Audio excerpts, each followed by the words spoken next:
You can paint this spooky Halloween watercolor bookmark in just 5 quick steps.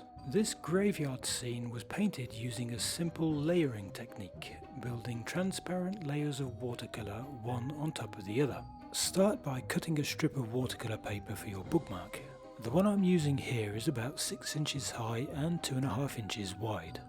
Trace the sketch outline onto the paper. For this you can download a free outline template on my website, or just sketch something similar with 5 layers of tombstones getting smaller and smaller into the distance. Next, tape down the bookmark onto a flat board using low-tack masking tape.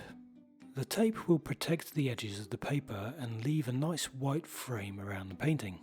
Make sure the tape is well stuck down so that the paint doesn't bleed underneath the edges while you paint. Step 1. Paint the first layer using a light grey transparent mixture of paint. You want the layers to become progressively darker with more and more pigment and less water. So this painting is also a great way to practice your water to paint ratios in watercolor.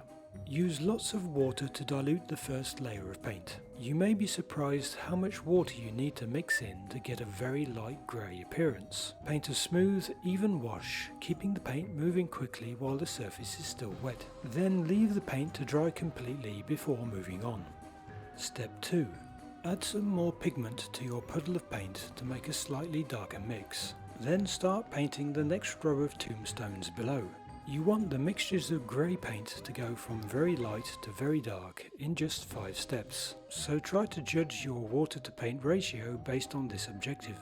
This layer should be somewhere between mid-grey and very light grey. Try using a scrap of paper to judge the strength of your paint mix. Leave the paint to dry fully before starting the next layer. If the surface is even slightly damp, the next layer may cause unwanted blooms or watermarks. Step 3. Mix up a mid-grey puddle of paint and paint the next row down. This layer should be noticeably different to create a clear step in darkness. When you've finished, you guessed it, leave the paint to dry again. Step 4. This time the mix of paint should be between mid-grey and dark grey. You can also begin to see how the different shades of grey create a sense of depth, as if each layer of tombstones fades into the distance. Step 5. Mix up your final puddle of paint, adding lots more pigment, but make sure your paint is still liquid and watery enough to spread evenly on the paper.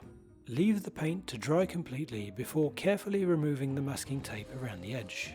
And there you go, a fun to paint Halloween watercolor bookmark of a spooky looking graveyard. This painting is part of a 3-part series. You'll find the other designs by clicking the link to my YouTube channel below. Have fun and happy Halloween!